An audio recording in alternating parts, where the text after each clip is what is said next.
वो एएसआई रात के 11 बजे, 10 बजे, 8 बजे, 9 बजे इस लड़की को परेशान करने का काम करता है।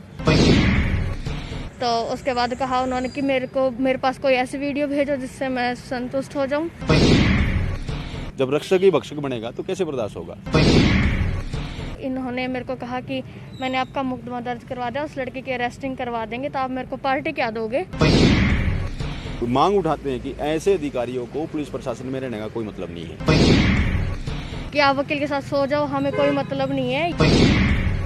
15 तारीख को कुछ बदमाश गुंडे लोग हैं ना, इसको पीछे भी गए हैं वो मारने के लिए।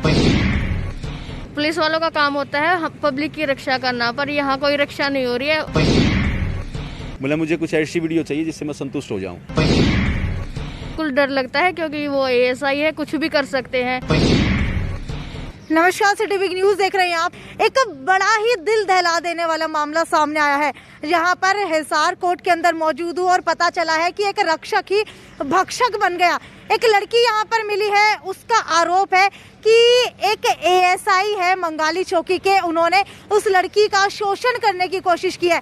मामला शुरू हुआ था जब वो लड़की रास्ते से जा रही थी, एक लड़का उसे परेशान कर रहा था। उस लड़की ने अपना जज्बा दिखाते हुए कंप्लेंट की और कंप्लेंट करने के बाद मंगाली चौकी के एक एएसआई को उनका आईओ बनाया गया, यानी कि इन्वेस्टिगेशन ऑफिसर बनाया गया। हालांकि मामला चल ही रहा था, लेकिन उस आईओ ने उस लड़की का शोषण करने के लिए रात को उसके पास फोन किया और ऐसी बातें कही जिसे सुन करके वो लड़की जो है अंदर तक कांप उठी। हालांकि क्या कुछ एएसआई ने कहा वो उसी लड़की की जुबानी आपको सुनवाते हैं, सुनिए। बताइए सर, क्या था पूरा मामला?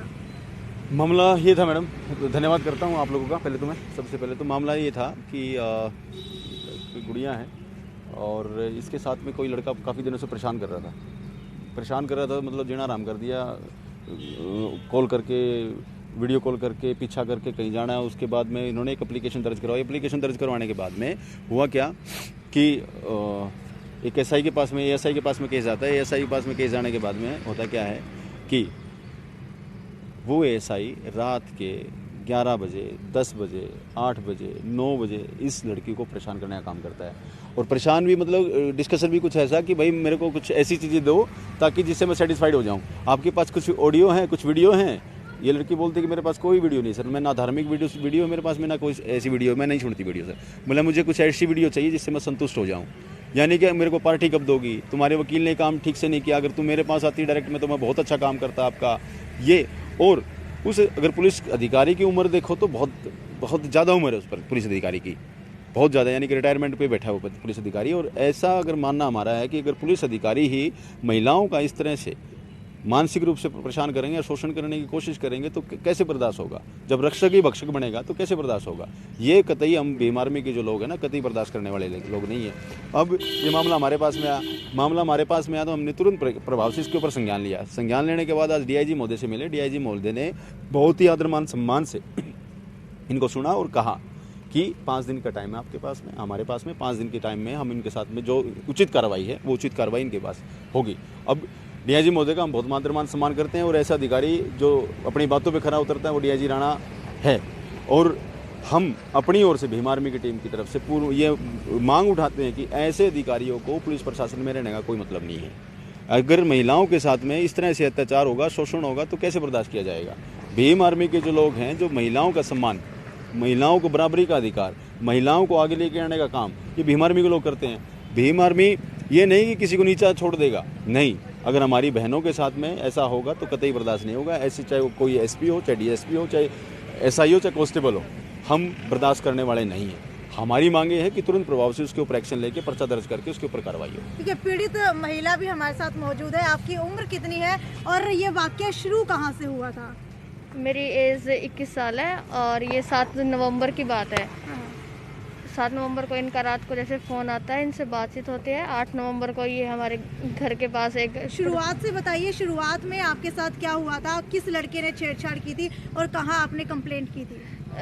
लड़के का नाम दीपक है, पिता का नाम श्रवण कुमार है और उनकी कंप्लेंट मैंने इधर एएसपी ऑफिस में की थी। एएसपी ऑफिस में काफ़ी टाइम हो गया, उधर से कोई कार्रवाई नहीं हो रही थी। लास्ट में हमने महिला आयोग में कंप्लेंट भेजी। महिला आयोग से 20 नवंबर को भेजी थी, 25 नवंबर को वहाँ से रिस्पॉन्स आया था और तब जाके इनकी 27 को FIR हुई थी। उसके बाद ये जो पहले राम सिंह ASI ये मेरे आयु थे, इनको सब पता था, तो इन्होंने मेरे को कहा कि मैंने आपका मुकदमा दर्ज करवा दिया, उस लड़के की अरेस्टिंग करवा देंगे तो आप मेरे को पार्टी क्या दोगे।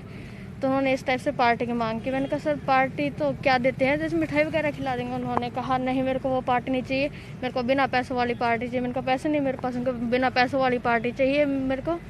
तो उसके बाद कहा उन्होंने कि मेरे पास कोई ऐसी वीडियो भेजो जिससे मैं संतुष्ट हो जाऊँ। तब मैंने सारी बात घर बताई।